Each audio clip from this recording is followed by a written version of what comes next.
action or debate, that no further motions be in order, that any related statements be printed in the record, that the President be immediately notified of the Senate's action, and the Senate then resume legislative session. Without objection, it is so ordered. Mr. President, I ask unanimous consent the Senate proceed to a period of morning business with senators permitted to speak therein up to 10 minutes each. Without objection.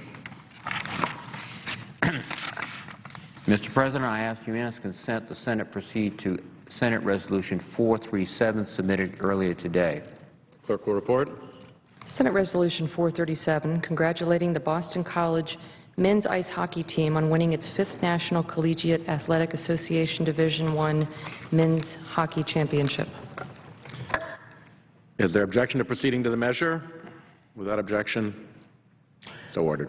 Mr. President, I ask unanimous consent the resolution be agreed to, the preamble be agreed to, the motion to reconsider be laid upon the table with no intervening action or debate, and any statements be placed in the record as if read. Without objection, it is so ordered.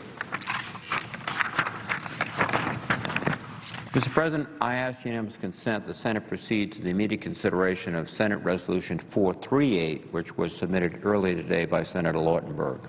The clerk will report. Senate Resolution 438, to support the goals and ideals of National Safe Digging Month. Is there objection to proceeding the measure? Without objection, the Senate proceeds to the measure. I further ask that the resolution be agreed to, the preamble be agreed to, the motion to reconsider be laid upon the table with no intervening action or debate, and that any statements relating to the measure be printed in the record at the appropriate place as if read. Without objection, it is so ordered. Mr. President, I ask unanimous consent that S2366, introduced earlier today by Senator Alexander, be considered read twice and placed on the calendar. Without objection. Mr. President, I ask unanimous consent that when the Senate completes its business today, the Senate adjourn until Thursday, April 26th at 9:30 a.m., that following the prayer and pledge, the journal of proceedings be approved to date, the morning hour be deemed expired, and the time for the two leaders be reserved for their use later in the day, that the Senate resume consideration of S1925, the Violence Against Women Reauthorization Act, under the previous order, and that after the remarks of the two leaders, the time until 11:30 a.m. be equally divided and controlled between the two leaders or their designees, with the Republicans controlling the first 45 minutes and the majority controlling the second 45 minutes, and that at 11:30 a.m. the Senate proceed to executive session under the previous order. Further, that when the Senate resumes legislative session, the majority leader will be recognized. Without objection, it is so ordered.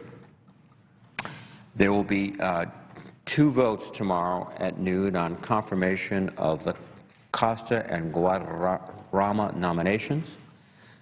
If there is no further business to come before the Senate, I ask that it adjourn under the previous order.